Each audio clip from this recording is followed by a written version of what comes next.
روزے کے حقوق، حق سیام کیا ہے، روزے کے حقوق کیا ہیں؟ چونکہ اسلام میں تمام روزوں میں سب سے افضل ترین روزے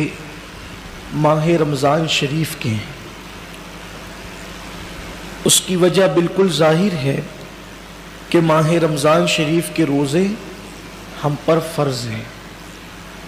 اس کی فرضیت کا کسی کو انکار ہی نہیں،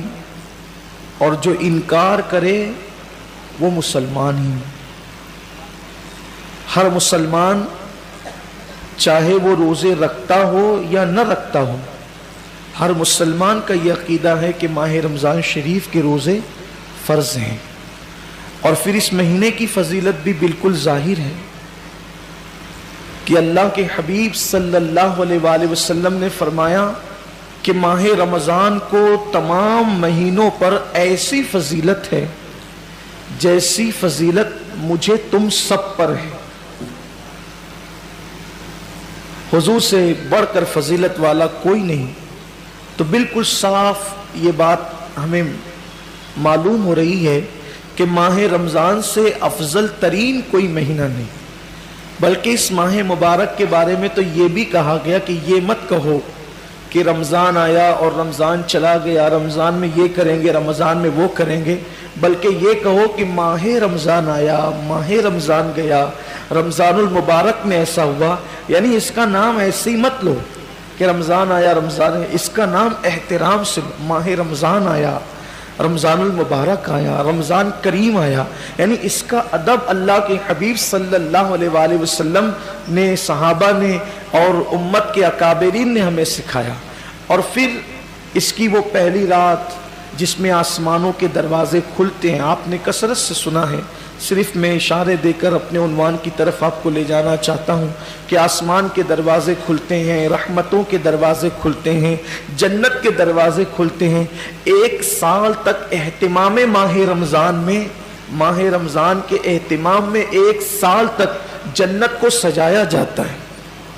ایک سال تک جنت مزین کی جاتی ہے کہ ماہ رمضان شریف آنے والا۔ یعنی ہم تو عید کر کے چھٹیاں منا لیے ہوتے ہیں، لیکن اللہ کے معصوم فرشتے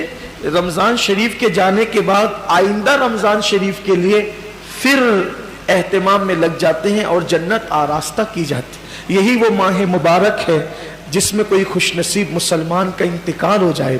تو وہ قبر کے عذاب سے بچ جاتا ہے، اور وہ قبر کی تکالیف سے بچ جاتا ہے، قبر کے حساب و کتاب سے بچ جاتا ہے، اور میں اللہ کی ذات سے امید کرتا ہوں کہ وہ قیامت کے حساب و کتاب سے بھی محفوظ ہو جائے کہ جو اس ماہ مبارک میں انتقال کرے۔ اب بتائیں، جب اس ماہ مبارک کی برکتیں ہیں کہ اگر کوئی نفل پڑھے تو فرض کا ثواب ملے، کوئی فرض پڑھے تو 70 فرائض کے برابر اللہ ثواب عطا فرمائے، اگر کوئی صدقہ 1 روپیہ دے تو 70 روپے اللہ اس کو صدقہ کرنے کا ثواب عطا کرے۔ یعنی نیکیاں بڑھ رہی ہے، اجر بڑھ رہا ہے، ثواب بڑھ رہا ہے، اور پھر اس کی راتیں بے مثال، اس کے دن بے مثال، ہر ساعت دعائیں قبول ہو رہی ہے۔ بستر پہ سو رہے ہیں تو بستر مغفرت کی دعا کر رہا ہے، کپڑے پہن رہے ہیں تو کپڑے مغفرت کی دعا کر رہے ہیں، دسترخوان پر افطار کے وقت بیٹھ رہے ہیں تو دسترخوان دعا کر رہا ہے، فرشتے ہماری دعاؤں پہ آمین کہہ رہے ہیں، فرشتے ہمارے لیے مغفرت کی دعائیں کر رہے ہیں، اللہ کی رحمتوں کی چھما چھم بارش ہے۔ یعنی اس کی فضیلت بیان ہی نہیں ہو سکتی۔ حضور علیہ السلام نے بس اتنا کہہ کر امت کے عقل مندوں کو بتا دیا کہ ماہ رمضان کیا ہے۔ آقا علیہ السلام فرماتے ہیں، جس کو ماہ رمضان کی فضیلت اور اہمیت پتہ چل گئی وہ تمنا کرے گا کہ کاش پورے سال کو رمضان شریف کر دیا جائے، یعنی مہینہ رمضان شریف کا نو بلکہ سال ہی رمضان شریف میں تبدیل ہو جائے۔ اس کی برکتیں یہ ہیں۔ اب جب اس کے عام دن یہ ہے، سنیچر، اتوار، پیر، منگل، بدھ یہ ہے، تو پھر اس کا جمعہ کیسا ہے؟ پھر اس کا جمعہ کیسا ہے؟ جیسے ہی جمعرات کا سورج غروب ہوتا ہے اور جمعہ کا چاند گویا طلوع ہوتا ہے، ہر سیکنڈ، ہر لمحہ 60,000